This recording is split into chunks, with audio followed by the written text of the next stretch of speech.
श्री परमात्मने नमः। यथार्थ गीता श्रीमद् भगवद गीता तृतीय अध्याय कर्मयोग गीतार प्रतिपाद्य विषयर सारांश। श्लोक 15 कर्म ब्रह्मोद्भवं विद्धि ब्रह्माक्षर समुद्भवं तस्मात् सर्वगतं ब्रह्म नित्यं यज्ञे प्रतिष्ठितम्।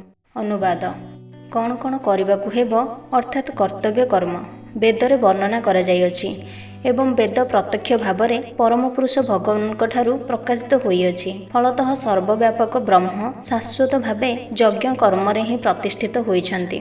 भावार्थ यज्ञार्थ कर्म अर्थात कृष्ण प्राप्त्यर्थे कर्म एही कथा ए श्लोक परिष्कार भाव में कहुଯାଇଛି। जदि आम मानक यज्ञ पुरुष भगवान विष्णु को प्राप्त्यर्थे कर्म करबाकू हेबो ताहा हेले आम्भ मानक सेथि निमित्त ब्रह्म अर्थात वेदशास्त्ररु निर्देश ग्रहण करबाकू पड़िबो। तेणु वेदगुड़िक हेउछन्ति कर्म करबा निमित्त निर्देश देबार एक आईन ग्रंथ सदृश। जहाँ देव निर्देश करा न जाए ताहा विकर्म अटे अर्थात ताहा अशास्त्र विहित घोर पापकर्म अटे।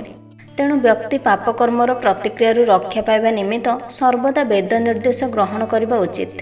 जेपरि साधारण लोक तार दैनंदिन जीवन में कर्म कला बेले राज्यर नियम मानिबाकू पड़ुछि, ठीक सेहीपरि परमेश्वरंकर परम साम्राज्यर नियम आम्भ मानकू मानिबाकू पड़िबो एवं तदनुसार कर्म करबाकू पड़िबो। परम पुरुष भगवानकर निश्वासरु प्रत्यक्ष भाव में वैदिक निर्देश गुड़िक बहिर्गत होइअछि। एहा कुहाଯାଇଛି अस्य महतो भूतस्य निश्वसितम् एतद् यत् ऋग्वेदो यजुर्वेद सामवेद अथर्वांगिरीसः। ऋक् साम यजु और अथर्व वेद ए चारि वेद परम पुरुष भगवान का निश्वास बाहरी। भगवान हेउछन्ति सर्वशक्तिशाली, तेणु से तांको निश्वास साहाय्य मध्य कथा कहि पारंती। ब्रह्म संहितार एकथा कुहाଯାଇଛି जे भगवान एपरि शक्तिशाली जे से तांकर जे कोनोसी इंद्रिय बा अंग प्रत्यंग साहाय्य जे कोनोसी कर्म करिपारंती। उदाहरण स्वरूप जहाँ मुख साहाय्य करिवार कथा ताहा से तांकर नासिकार निर्गत निश्वास साहाय्य करिपारंती।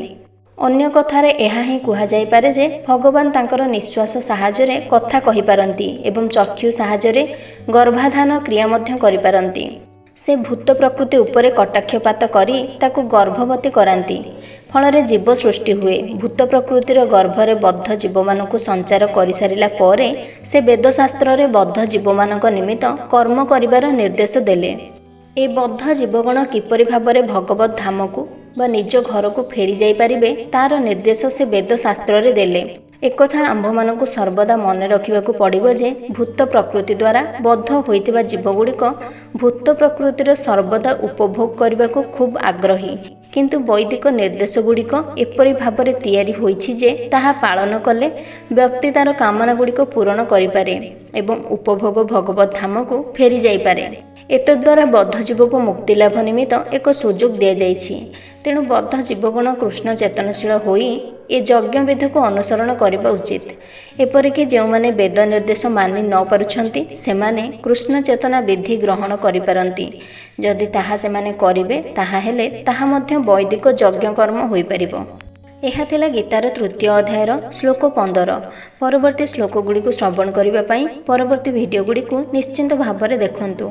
और जदि मो चैनल नुआ आसिछन्ति तेबे मो चैनल टी को लाइक शेयर सब्सक्राइब करने को जमा भी भूलंतु नहीं।